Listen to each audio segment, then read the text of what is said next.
L'innervation cardiaque, je vous l'ai dit, donc, pour le parasympathique, termine en particulier dans le tissu nodal, mais aussi en partie dans le tissu, dans le nœud atrioventriculaire, et on va regarder principalement là-dedans. Et le sympathique, pour le troisième neurone, va plutôt aboucher dans la masse musculaire, mais également, on le verra demain ou après-demain, sur la modulation du tonus des vaisseaux coronaires, c'est-à-dire ceux qui vont permettre l'irrigation cardiaque au moment de la diastole, au moment où le sang redescend dans l'aorte et vient diffuser dans chacune des coronaires. Selon que vous soyez vasoconstricté ou au contraire vasorelaxé, vous aurez une irrigation plus ou moins efficace de l'ensemble de votre masse myocardique.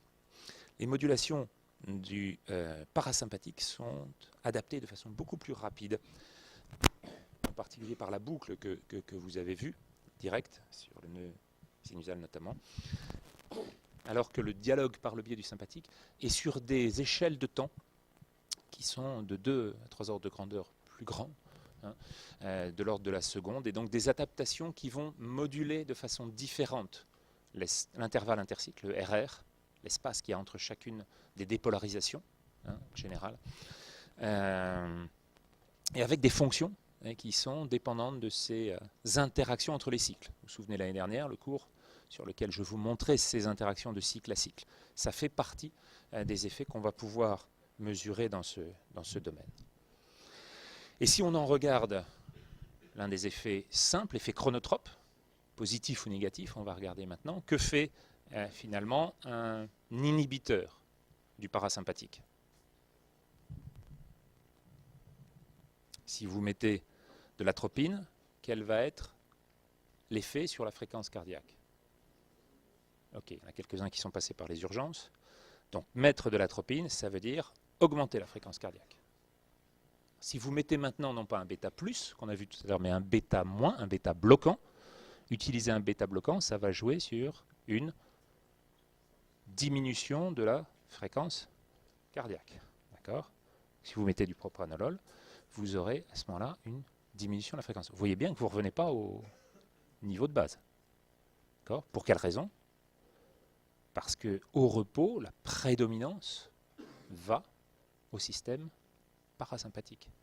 C'est celui-là dont le tonus est le plus élevé, là, actuellement en haut, qui fait que vos fréquences cardiaques sont actuellement autour de 65 par minute. Une fois que vous avez désafférenté le cœur, ou que vous l'avez inhibé pharmacologiquement avec l'atropine, vous allez remonter ce système à 120, puis la limitation du sympathique à ce moment-là est relativement faible, et vous redescendez à 110. Et donc des valeurs qui, si vous faites le trajet inverse par l'utilisation initiale du propranolol, vous aurez une fréquence cardiaque qui va passer de 60 à 420. Non, va passer à 50. D'accord. Si vous mettez ensuite de l'atropine, vous aurez un schéma qui va commencer par diminuer votre fréquence cardiaque par l'objet du bêta-bloquant, et puis ensuite augmenter, et vous retombez par contre là, quel que soit le chemin que vous employez, sur les mêmes valeurs, entre 100 et 120, c'est à l'entour de 110. D'accord. Et qu'est-ce que vous avez mis en évidence là?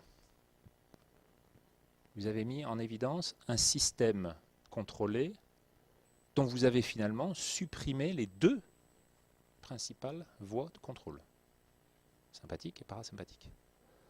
Vous arrivez à quelle valeur de fréquence cardiaque?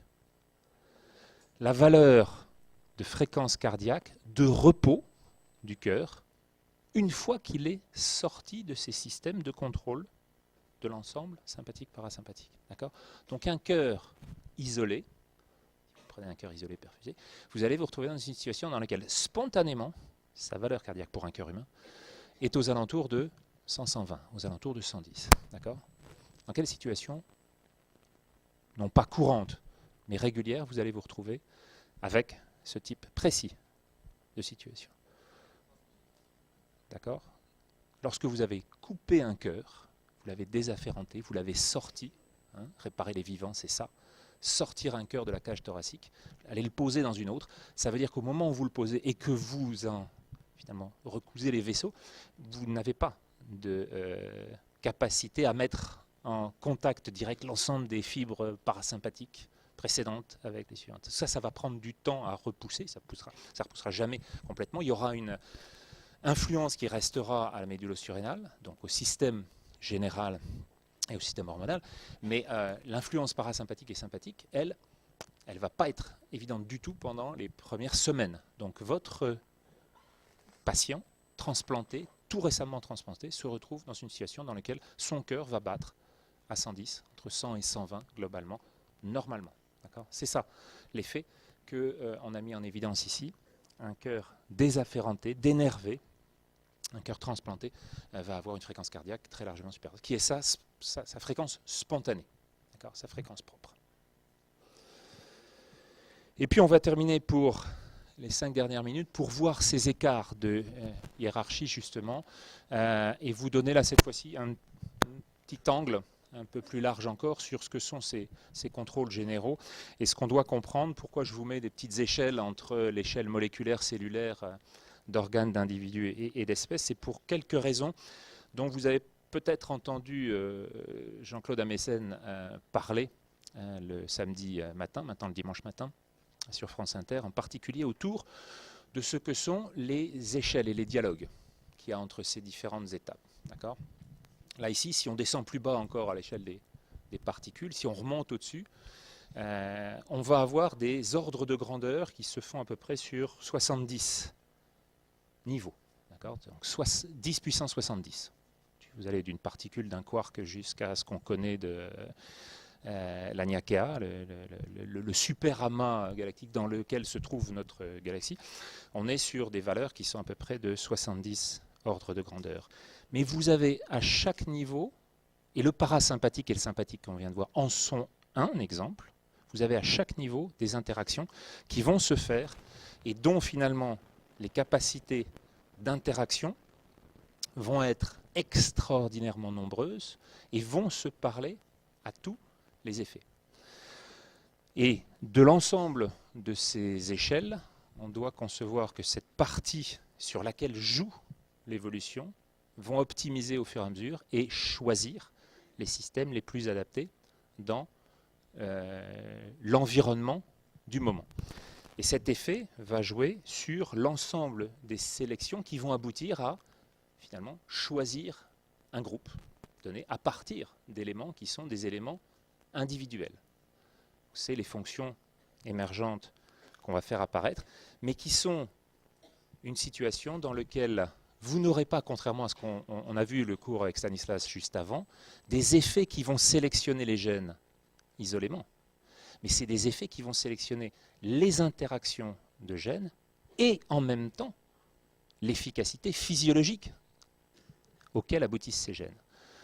Donc l'ensemble doit être pris non pas sur une action particulière, elle va certes jouer, mais sur chacun de ces niveaux, ces interactions vont se faire pour qu'on ait simultanément la compréhension de toutes ces étapes qui vont interagir les unes avec les autres et aboutir au système qu'on a décrit depuis deux cours, d'un système ventriculaire à 4 cavités, d'une interpénétration des notions de contrôle de la régulation de la circulation périphérique avec celle de la contractilité cardiaque, et qui sont les données de la physiologie.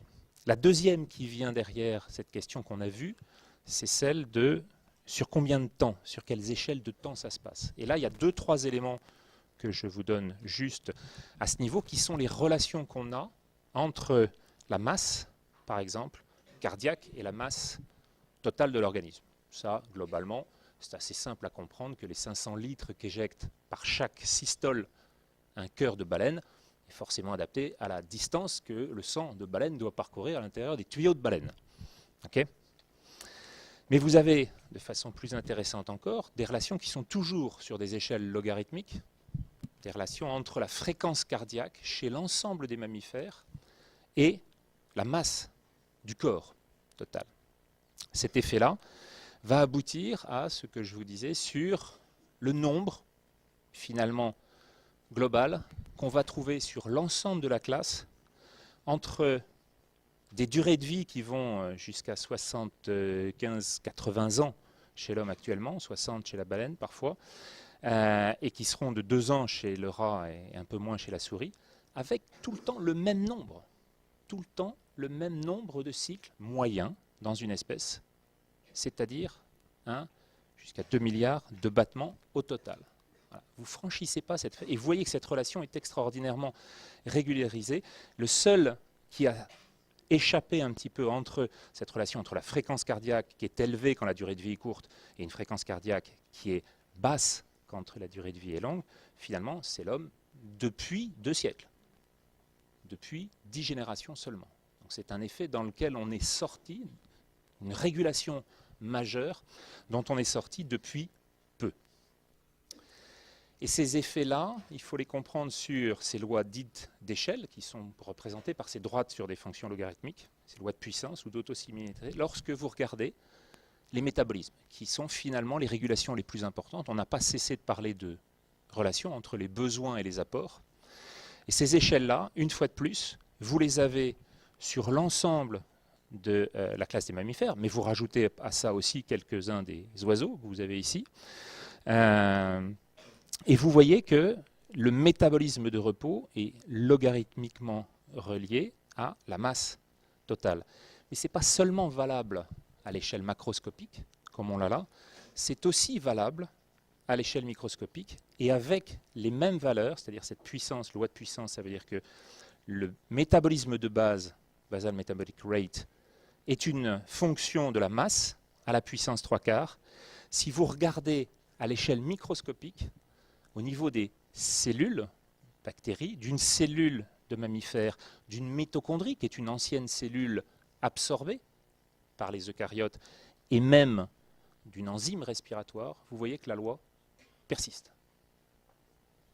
La loi persiste. C'est-à-dire que l'efficacité d'un système reste marquée par cette relation qui est là, qui structure l'ensemble des relations au milieu desquelles on va essayer de comprendre les spécificités de la régulation physiologique pour un cœur, pour un muscle, pour un cerveau, pour un rein. Chacune aura des effets particuliers, mais vous verrez que l'autorégulation en coronaire, qu'on verra demain ou jeudi, l'autorégulation du système coronaire tient directement compte de ces effets qui structurent, une fois de plus, l'ensemble des situations. Je passerai sur celle-là, mais pour vous dire et pour conclure que celle-là est liée justement au fait qu'on ne cesse de répéter à toutes les échelles spatiales le même type de comportement, et ça fait partie des caractéristiques d'autosimilarité qui définissent, sont un des critères de définition des réseaux fractales. Un objet fractal, c'est à toutes les échelles la même forme, la même régulation. C'est Benoît Mandelbrot qui l'a montré. La circulation coronaire est inscrite de cette façon sur les branches de division. La circulation et la respiration, donc la distribution jusqu'à la fonction alvéolaire au niveau pulmonaire en fait partie. Et l'ensemble de ces faces-là vont avoir pour capacité d'optimiser les surfaces d'échange et les transferts d'énergie. On a parlé d'énergie sur les enzymes. Les surfaces d'échange, ça vous rappelle quelque chose ? C'est précisément ce qu'on a vu sur l'augmentation de la surface des capillaires qui permet d'avoir une fonction de transfert la plus importante possible. Sur tous ces effets-là, vous avez des régulations qui sont en place à l'intérieur de systèmes qui structurent la totalité du vivant et la totalité des relations, puisque vous l'avez vu, on est à l'échelle moléculaire au niveau des enzymes respiratoires, on passe au niveau de la mitochondrie. Quand on arrive dans le poumon humain, on reste sur le même type de distribution, et quand on augmente après, il reste cette forme particulière de géométrie, et on en verra pour demain la suite au niveau du baroréflexe. Merci, bon appétit.